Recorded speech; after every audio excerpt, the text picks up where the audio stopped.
आपके हाथ पैर बार बार सुन्न पड़ जाते हैं? क्या कभी अचानक ऐसा लगता है कि पैरों में जान नहीं बची? थोड़ी देर बैठने के बाद उठना मुश्किल हो जाता है। कमर से लेकर टांगों तक बिजली के झटके जैसा दर्द महसूस होता है। या फिर रात में सोते समय नसों में खिंचाव और जलन शुरू हो जाती है। बहुत से लोग इसे मामूली कमजोरी समझकर नज़रअंदाज कर देते हैं, लेकिन धीरे धीरे यही परेशानी नसों की ब्लॉकेज, नस दबने और नसों की गंभीर कमजोरी का रूप ले लेती है।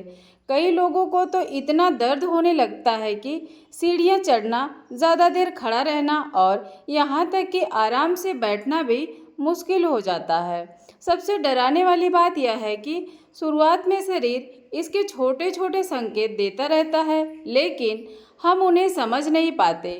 कभी पैरों में झंझनाहट होती है, कभी हाथों में कमजोरी महसूस होती है, तो कभी कमर में और गर्दन में ऐसा दर्द शुरू होता है जो धीरे धीरे बढ़ता ही जाता है। अगर सही समय पर ध्यान न दिया जाए तो आगे चलकर यही दिक्कत शरीर के किसी हिस्से को कमज़ोर कर सकती है और गंभीर स्थिति तक पहुंचा सकती है। इसलिए आज का यह वीडियो आपके लिए बहुत ज़रूरी होने वाला है, क्योंकि इसमें एक ऐसी आसान घरेलू उपाय के बारे में बात करेंगे जो नसों की रुकावट को खोलने और नसों की कमज़ोरी को धीरे धीरे ठीक करने में मदद कर सकता है। नमस्कार दोस्तों, स्वागत है आप सभी का हमारे YouTube channel health tips clip के बेहद खास वीडियो में। आज के इस वीडियो में हम एक ऐसी हेल्थ प्रॉब्लम के बारे में पूरी जानकारी देने वाले हैं जो आजकल लगभग हर घर में देखने को मिल रही है। आखिर यह समस्या क्या होती है? यह दिक्कत होती है शरीर की नस दब जाना, नसों में कमजोरी आ जाना, नसों में लगातार दर्द बने रहना और नसों में ब्लॉकेज पैदा हो जाना। इसके पीछे की असली वजह क्या है? दरअसल आजकल हमारी खाने पीने की आदतें इतनी ज़्यादा खराब हो चुकी हैं और हमारी लाइफस्टाइल इतनी बिगड़ गई है कि लोग घंटों तक एक ही जगह बैठे रहते हैं और शरीर को बिल्कुल भी सही फिजिकल एक्टिविटी नहीं मिल पाती, जिसकी वजह से धीरे धीरे नसों में दर्द और कमजोरी शुरू होने लगती है। जब नस दब जाती है या नसों में कमजोरी आने लगती है तो इंसान के लिए रोज़मर्रा के छोटे छोटे काम करना भी मुश्किल हो जाता है। उठने बैठने में परेशानी महसूस होने लगती है और आराम से बैठना या लेटना भी आसान नहीं रह जाता। अब सवाल आता है कि नस दबने से शरीर में और कौन कौन सी परेशानियां पैदा हो सकती है। जब किसी नस पर बहुत ज़्यादा दबाव पड़ जाता है तो उस नस पर ज़रूरत से ज़्यादा प्रेशर बढ़ने लगता है, जिसकी वजह से वह नस सिकुड़ने लगती है। अगर समय पर इसका सही इलाज ना किया जाए तो आगे चलकर उसी हिस्से में नुकसान होने लगता है और लकवा जैसी गंभीर बीमारी का खतरा बढ़ सकता है, जिसमें शरीर के कुछ हिस्से ठीक से काम करना बंद कर देते हैं। इसी कारण नस दबने की इस परेशानी को कभी भी हल्के में नहीं लेना चाहिए और इसे नज़रअंदाज करना तो बिल्कुल भी सही नहीं माना जाता। अब सवाल यह उठता है कि आखिर इसका समाधान क्या है और इसे ठीक करने के लिए हमें क्या करना चाहिए। इसके लिए एक ऐसा घरेलू उपाय मौजूद है जो दबी हुई नसों को खोलने में मदद करता है और नसों की कमजोरी को धीरे धीरे ठीक करने में सहायता करता है। इसके साथ साथ यह उपाय डायबिटीज़, हाई बीपी, थायराइड, खराब कोलेस्ट्रॉल, जोड़ों के दर्द, एड़ियों के दर्द, कमर दर्द, थकान और कमजोरी जैसी कई समस्याओं में भी काफ़ी लाभकारी माना जाता है। अब आप सोच रहे होंगे कि आखिर यह उपाय क्या है? दोस्तों, यह एक बहुत ही आसान घरेलू नुस्खा है जो पूरी तरह से नेचुरल होता है और इसका शरीर पर किसी तरह का साइड इफ़ेक्ट नहीं होता। अब जानते हैं कि इस उपाय को तैयार कैसे किया जाता है। इस उपाय को बनाने के लिए सबसे पहले हमें चाहिए मेथी दाना। मेथी दाने के फ़ायदे इतने ज़्यादा होते हैं कि उन्हें पूरी तरह गिन पाना भी आसान नहीं है। इसके लिए कई फ़ायदे तो आप पहले से ही जान रहे होंगे। मेथी दाना कब्ज़ की समस्या को दूर करने में मदद करता है। यह नसों में आई हुई रुकावट को खोलने का काम करता है। अगर शरीर में वायु बढ़ जाती है तो यह उसे भी संतुलित करने में सहायता करता है और साथ ही त्वचा को खराब होने से भी बचाता है और इसमें मदद करता है, जिससे इंसान लंबे समय तक जवान दिखाई देता है। जिन लोगों को हड्डियों से जुड़ी कोई भी परेशानी है या नसों से जुड़ी कोई समस्या बनी रहती है, उनके लिए मेथी दाना बहुत ज़्यादा फायदेमंद माना जाता है। इसका साफ मतलब यह है कि मेथी दाना पूरे शरीर के लिए काफ़ी लाभकारी होता है। अब उपाय के लिए यह पहली चीज़ तैयार हो गई। इसके लिए बाद में दूसरी चीज़ जो हमें चाहिए वह है दालचीनी। यह तो लगभग हर इंसान जानता है क्योंकि यह लगभग हर घर के किचन में आसानी से मिल जाती है। दालचीनी मोटापा कम करने में मदद करती है और शरीर में जमा खराब कोलेस्ट्रॉल को बाहर निकालने में सहायता करती है।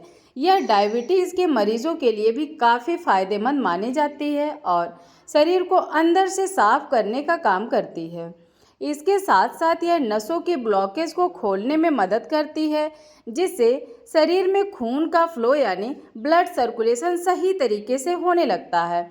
अब सवाल यह आता है कि दोनों चीज़ों का इस्तेमाल आखिर करना कैसे है। हमें मेथी दाना और दालचीनी तो ले ली है, अब जानते हैं कि इसमें यह रेसिपी कैसे तैयार की जाएगी।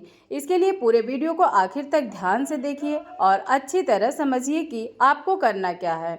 सबसे पहले आपको एक गिलास लेना है और उस गिलास को पूरे पानी से भर देना है। हमने इस गिलास को पूरी तरह पानी से भर लिया है। अब इसके बाद आपको आधा चम्मच मेथी दाना लेना है और इस आधे चम्मच मेथी दाने को उसी एक गिलास के पानी में डाल देना है। तो यह हो गया मेथी दाना। अब आपको दालचीनी एक छोटा सा टुकड़ा लेना है। मैंने लगभग 1 इंच का आसपास दालचीनी का टुकड़ा तोड़ लिया है। अब इस दालचीनी के टुकड़े को भी उसी गिलास के पानी में डाल देना है। अब इस आधे चम्मच मेथी दाना और एक टुकड़ा दालचीनी को पूरी रात उसी पानी में भिगोकर छोड़ दें। अब सुबह क्या करना है? सुबह जब आप उठे तो इस पानी को छाननी की मदद से छानकर अलग कर लें। जो पानी हमने इस तरह फ़िल्टर किया है उसे आपको सुबह उठते ही बिना कुछ खाए पिए खाली पेट और बासी मुंह पूरा पी लेना है। तो यह हो गया पानी का इस्तेमाल। इसे कब पीना है? इसे सुबह उठते ही छानकर ठंडा तुरंत पी लेना है। अब सवाल यह है कि इस मेथी दाने और दालचीनी का क्या करना है। इस दोनों चीज़ों को हम एक ओखली में डालेंगे और ओखली में डालने के बाद इन्हें अच्छी तरह पीसेंगे। इसे इतना ज़्यादा बारीक पीसना है कि यह बिल्कुल पेस्ट जैसा बन जाए। जब लगभग 1 चम्मच के आसपास पेस्ट तैयार हो जाए तो इस मेथी दाने और दालचीनी से बने हुए पेस्ट में हमें शहद मिलाना है। जितना पेस्ट हो उतना शहद उसमें मिलाना है। अगर आधा चम्मच पेस्ट है तो आधा चम्मच शहद डालना है और अगर 1 चम्मच पेस्ट है तो 1 चम्मच शहद मिलाना है। लेकिन यहाँ एक ज़रूरी बात का ध्यान रखना है कि अगर आपको डायबिटीज़ की समस्या है तो इस पेस्ट में शहद नहीं मिलाना है। ऐसी स्थिति में इसे बिना शहद के ही इस्तेमाल करना बेहतर माना जाता है। जब आप इसे शहद में मिला लें तो इसे अच्छी तरह से मिक्स कर लें। अब मिलाने के बाद करना क्या है? सुबह उठकर सबसे पहले पानी को छानकर पी लेना है और फिर लगभग 10 से 15 मिनट बाद इस पेस्ट को खा लेना है। इस पेस्ट को खाने के बाद आपको 1 कप गुनगुना पानी भी ज़रूर पी लेना चाहिए। इस फिल्टर किए हुए पानी को पीने और पेस्ट को खाने के बीच के समय में आप फ्रेश भी हो सकते हैं। अब आप इस उपाय को अपना कर देखिए। मैं आपको यह भी बता देती हूँ कि इसे कितने दिनों तक करना चाहिए। यह नसों में मौजूद रुकावटों को खोलने में मदद करेगा और शरीर में मौजूद सूजन को भी धीरे धीरे कम करना शुरू कर देगा। जिन लोगों के हाथों पैरों की नसें ब्लॉक हो गई हैं या ब्लॉकेज की समस्या होती है, जिसमें नसें टेढ़ी मेढ़ी और नीले, हरे या बैंगनी रंग की दिखाई देने लगती हैं, उसमें भी ये उपाय धीरे धीरे फायदा दिखाना शुरू कर देता है। अब बात करते हैं कि इस उपाय को इस्तेमाल आखिर कितने दिनों तक करना चाहिए। आपको इस घरेलू नुस्खे को लगातार पूरे 15 दिन तक अपनाना है। केवल 1 सप्ताह के अंदर ही आपको इसके रिजल्ट इतने ज़बरदस्त महसूस होने लगेंगे कि आप खुद भी हैरान रह जाएंगे। यह आपकी डायबिटीज़ को कंट्रोल करने में इस तरह मदद करेगा जैसा आपने शायद पहले कभी महसूस नहीं किया होगा। और यह धमनियों में जमा खराब कोलेस्ट्रॉल को धीरे धीरे साफ करके बाहर निकालने में सहायता करेगा। आपको पहले की तुलना में थकान काफ़ी कम महसूस होगी और शरीर का आलस भी धीरे धीरे खत्म होने लगेगा। इस तरह यह एक बहुत आसान और असरदार उपाय है जिसकी मदद से आप नसों की कमजोरी को दूर कर सकते हैं, नसों में जमा ब्लॉकेज को कम कर सकते हैं, नसों के दर्द से राहत पा सकते हैं और अपनी नसों को मजबूत बनाने में मदद भी ले सकते हैं। अब आखिर में जल्दी से आयुर्वेद के 3 ये छोटे लेकिन बेहद ज़रूरी नियमों को भी समझ लेते हैं जो नसों के ब्लॉकेज बनने से बचाने में काफ़ी मदद करते हैं। सबसे पहला नियम यह है कि हर इंसान को रोज़ाना कम से कम 2 किलोमीटर पैदल ज़रूर चलना चाहिए। बहुत से लोगों की शिकायत रहती है कि उनका काम ऐसा होता है कि उन्हें रात में देर तक जागना पड़ता है या सुबह जल्दी काम पर निकलना पड़ता है, जिसकी वजह से वे सुबह 5 या 6 बजे मॉर्निंग वॉक नहीं कर पाते। लेकिन आपको यह बात अच्छी तरह समझ लेनी चाहिए कि ज़रूरी नहीं है कि आप सुबह मॉर्निंग वॉक ही करें। आप दिन में किसी भी समय पैदल चल सकते हैं, लेकिन रोज़ लगभग 2 किलोमीटर चलना बहुत ज़रूरी माना जाता है। दूसरा नियम यह है कि हर 5 से 7 दिनों के बीच शरीर को अंदर से साफ करना बहुत ज़रूरी होता है, जिसे डिटॉक्सिफिकेशन कहा जाता है। हम रोज़ जो कुछ भी खाते पीते हैं उसका अच्छा हिस्सा शरीर अपने अंदर इस्तेमाल कर लेता है, लेकिन जो बेकार हिस्सा बच जाता है उसे शरीर बाहर निकालना चाहता है ताकि वह शरीर के अंदर बीमारी पैदा ना करे। यह खराब पदार्थ पेशाब और मल के जरिए भी शरीर से बाहर निकलता रहता है, लेकिन यह पूरी तरह यानी 100% अपने आप बाहर नहीं निकल पाता, क्योंकि हर इंसान की लाइफस्टाइल और खान पान अलग अलग होते हैं। इसी वजह से खाने से बचा हुआ कुछ अपशिष्ट हिस्सा, खासकर ज़्यादा तेल और ज़्यादा फैट वाला पदार्थ, धीरे धीरे हमारी नसों में जमा होने लगता है और आगे चलकर नसों में ब्लॉकेज पैदा होने लगती है। इसलिए रोज़ सुबह गुनगुने पानी और उसमें नींबू मिलाकर किसी दूसरे डिटॉक्स ड्रिंक का इस्तेमाल करना एक बहुत अच्छी आदत मानी जाती है। इससे नसों में जमा चर्बी धीरे धीरे साफ होने लगती है और नसों में रुकावट बनने का खतरा काफ़ी कम हो जाता है। इसके अलावा हर इंसान को रोज़ थोड़ा बहुत एक्सरसाइज भी ज़रूर करना चाहिए। अगर संभव हो तो दौड़ना, जॉगिंग करना या रस्सी कूदने जैसी एक्टिविटी भी अपनी दिनचर्या में शामिल करनी चाहिए।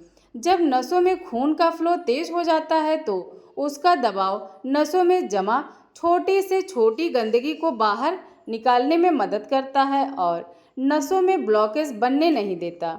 अनुलोम विलोम प्राणायाम को नाड़ी शोधन प्राणायाम के नाम से भी जाना जाता है। इसका मतलब यह है कि यह शरीर की नसों को अंदर से साफ करने में मदद करता है और नसों में ब्लॉकेज से बचने के लिए इसे बहुत उपयोगी माना जाता है। अगर आपको यह वीडियो उपयोगी लगा हो तो इसे लाइक ज़रूर करें, अपने दोस्तों और परिवार के साथ शेयर करें। चैनल को सब्सक्राइब कर लें ताकि आगे की वीडियो आप तक सबसे पहले पहुंचे। वीडियो को पूरा देखने के लिए आपका बहुत बहुत धन्यवाद। राधे राधे।